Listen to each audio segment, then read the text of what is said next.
You've circled the best preschools on a map. You've compared tuition prices that feel more like a mortgage payment than a school bill. You've wondered quietly at 11 p.m. whether you're already too late, whether the window for shaping your child's future closed before you even knew it existed. And most of what you've researched isn't pointing you toward the actual window that matters.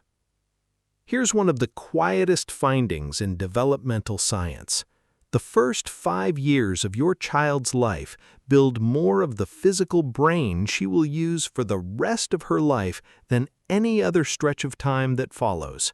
And most parents never learn what's actually happening inside that window or why it closes the way it does.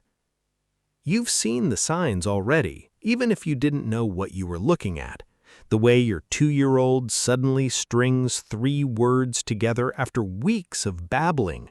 The way she watches your face intensely when you're upset, studying you, learning from you, long before she can say what she's learning.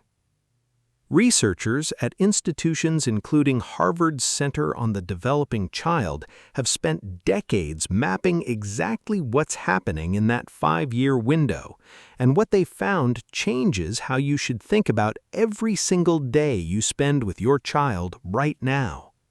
Because it's not what you buy her or which program you enroll her in that determines how this window closes.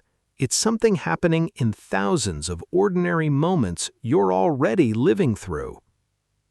There's a name for this window. Developmental scientists call it a sensitive period, and once you understand what's actually being built brick by brick inside it, you'll never look at just playing on the floor with your toddler the same way again. A sensitive period is a stretch of time when the brain is unusually ready to build certain skills, language, emotional regulation, trust, faster and more permanently than it ever will again. Not the only time these things can grow, but the time when growing them takes the least effort and lays the deepest foundation. Picture this. Your 1-year-old babbles nonsense syllables at you across the kitchen table, and you babble right back, exaggerating your mouth shapes without even thinking about it. That tiny, silly exchange is doing something extraordinary. It's wiring the exact neural pathways she'll use to speak, read, and eventually think in language, years before she says her first real sentence. Researchers connected to the Harvard Center on the Developing Child have tracked exactly this kind of early back and forth, and what they found reframes the whole idea of brain building.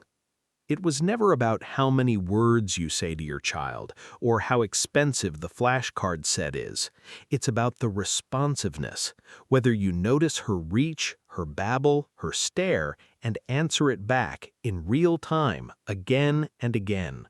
Scientists call this serve and return, and it turns out quality of response matters more than quantity of exposure. And here's the reframe that should feel like relief instead of pressure.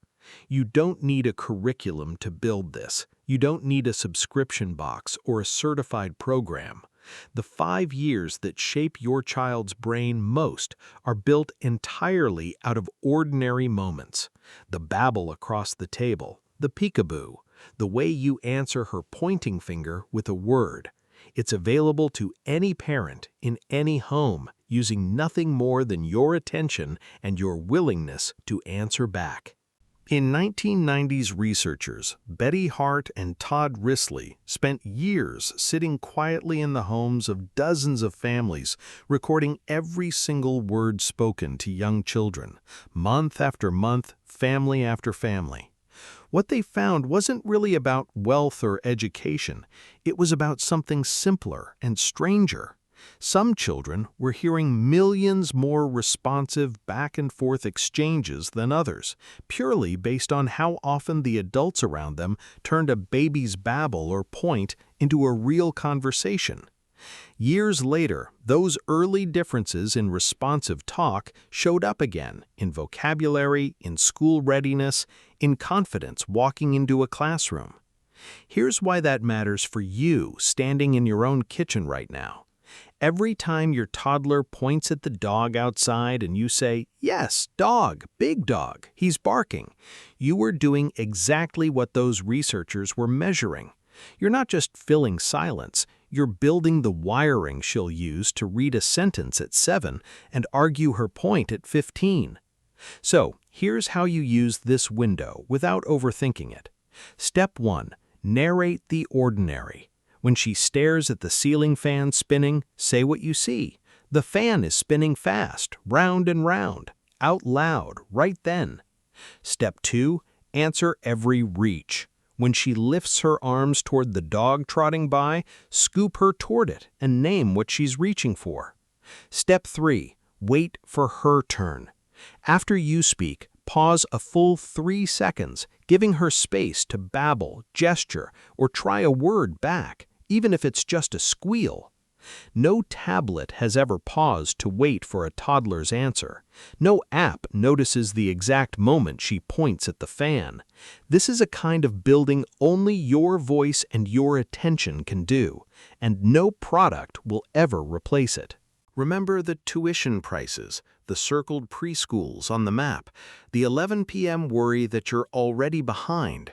None of that was wrong to think about, but none of it was the window that actually mattered most either. That window was already open, every single day in the babble across your kitchen table. If you take one sentence away from this video, let it be this. It's not the program you enroll her in, it's the moments you answer back that build her brain in these 5 years.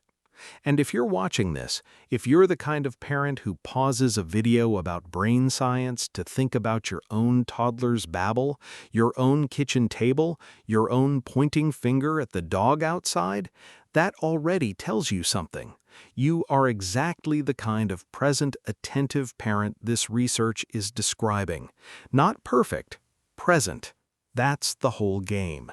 If videos like this help you feel a little more confident in the ordinary moments you're already living with your child, subscribe. Every week, we bring you one more piece of real, science-backed insight. No gimmicks, no guilt, just what the research actually says about the tiny things that build a growing mind. And if this changed the way you'll respond to your child's next babble or point, hit like. Not for us, for the next tired, doubting parent scrolling at midnight who needs to hear that they're already doing enough, they just didn't have a name for it yet.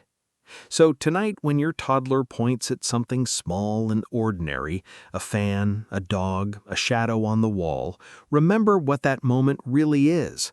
It's not just noise, it's the window, open right now, waiting for you to answer back.